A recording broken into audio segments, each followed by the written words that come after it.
Go. In the new global economy, quality of place matters more than ever. And if rural places are going to stay in the game, they've got to be connected to the rest of the world through broadband, because you got to be plugged into play. And I think broadband is especially important for rural Minnesota because it is the necessary infrastructure to attract and retain knowledge workers, young people, and families who are going to need to rely on it to live and work in places that are far from urban centers. Go ahead. I really hope that the conversation is broadened to include mobility, ubiquity, and always on. I think we're getting closer to what we're actually trying to accomplish if we add those to the conversation and not solely focus on the size of the pipe. I'm Steve Downer. I work for the Minnesota Municipal Utilities Association, and I'm on the Blandin strategy group. My advice for the task force would be you could unleash a lot of investment in these networks if you would simply set up the parameters of playing field for local communities, that they wouldn't have to fear a lawsuit or predatory pricing from a large out-of-state corporation if they invested in these systems, perhaps in conjunction with another entity.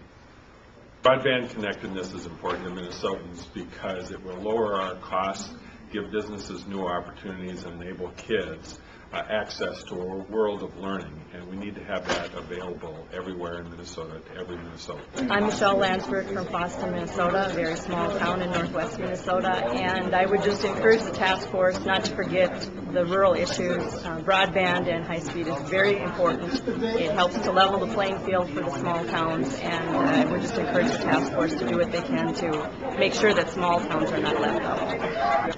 Okay, go ahead. Hi, I'm Mark Hansen, Economic Development Director for the City of Marshall.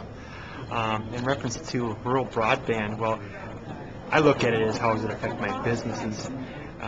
Everything that we do, it really is dealing with somebody outside of our area. It's international or, 16 states away.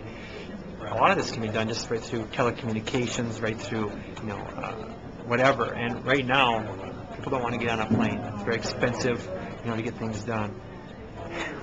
In reference to broadband for rural America and rural Minnesota, in Marshall we have a lot of agricultural-based businesses, and these businesses deal with international companies, Mexico, China, Thailand, Egypt, everywhere. And essentially, to have to fly there to get business done is kind of ridiculous, very expensive, not time effective, and broadband is really the way they want to communicate. In Marshall we have a great infrastructure for the city and the public sector. But how do we get that broadband to every business that might need it? That's of utmost importance.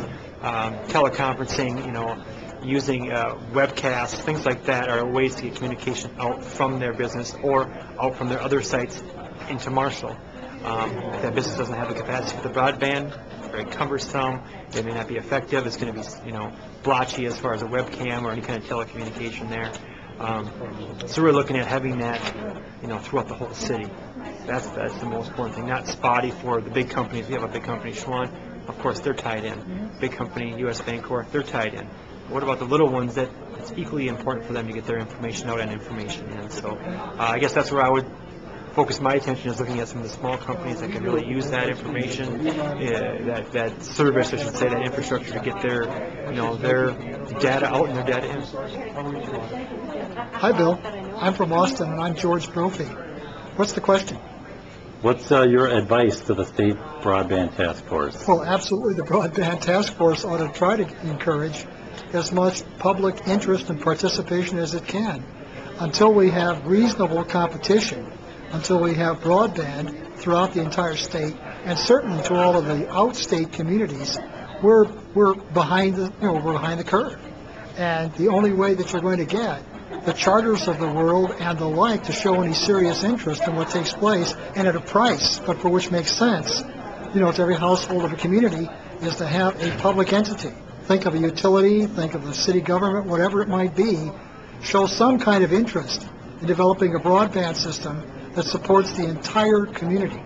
Billy Rath, Broadway Area Development Corporation, and the State Broadband Initiative is huge for rural Minnesota, especially for small businesses. I have a business that's out on the Lower Sioux Reservation who has modem and needs to have a broadband connection so he could get his files in faster rather than taking 4 hours to receive something. So connectivity is very important. I'm Diane Knudsen, Minnesota Manufacturers Advocate, and I'm office out on the east side of Mille Lacs Lake between Malmo and Isle.